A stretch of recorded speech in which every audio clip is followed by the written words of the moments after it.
So guys, gagawa ko ng banana coffee. Ayan. Una muna, magtitimpla ako ng gatas. Itong swak. Pero kung may fresh milk kayo guys, kahit fresh milk ang gamitin nyo. Ayan, kung nakaka-LL kayo dyan sa buhay. Wala kasi kami fresh milk. Kaya gatas na lang na tinitimpla. Ayan. Prepare muna natin itong mga liquid ingredients.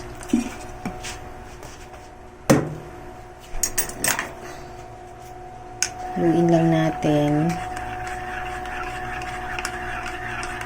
Yan. Set aside muna natin yan. Next, kape naman ang ating ipiprepare. Kailangan natin ng 1 cup na hot water. Ayan. Tapos, mga 1 tablespoon na 1 tablespoon na kape. Ayan.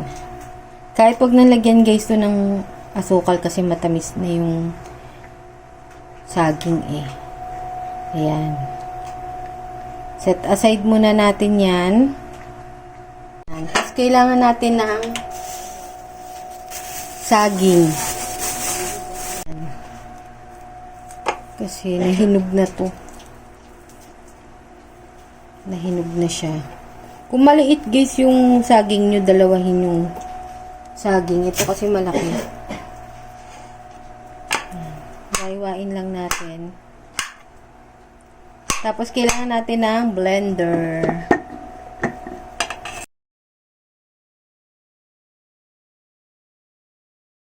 Tapos lalagay natin yung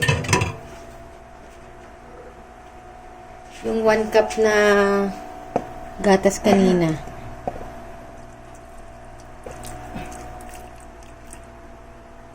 Ano ba yun? Natulog.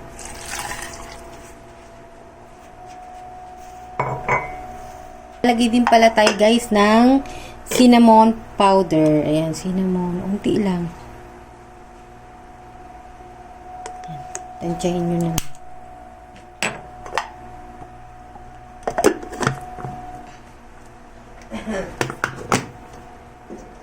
Saksak lang natin.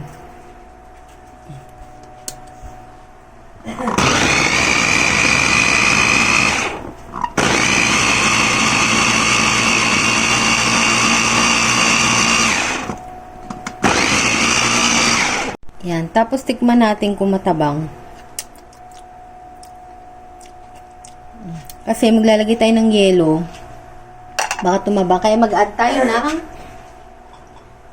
sugar. Depende na yan sa inyo guys kung gaano kadaming sugar ilalagay nyo. Depende sa panlasa nyo. Siguro mga 1 tablespoon lang ako.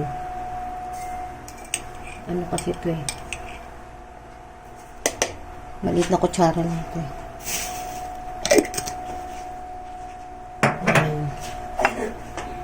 Blender ulit natin.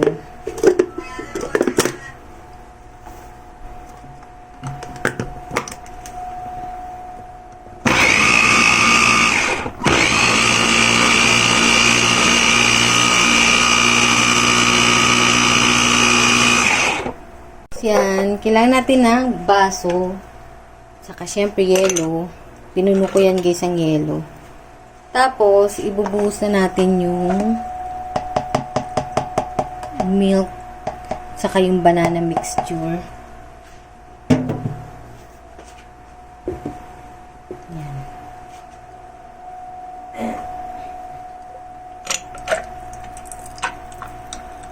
Oops. Tapos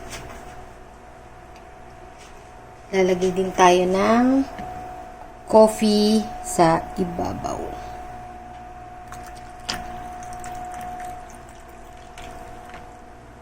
Yan.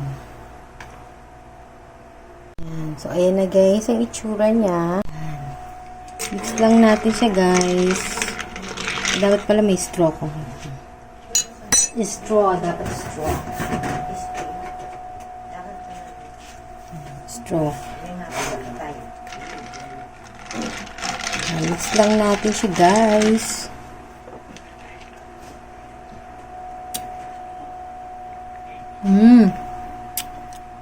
Okay din palang combination yun.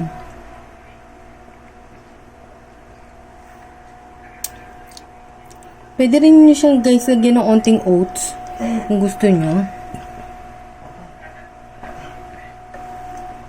Yan. At least to guys, makokontrol nyo pa yung tamis kasi kayo mismo yung gagawa.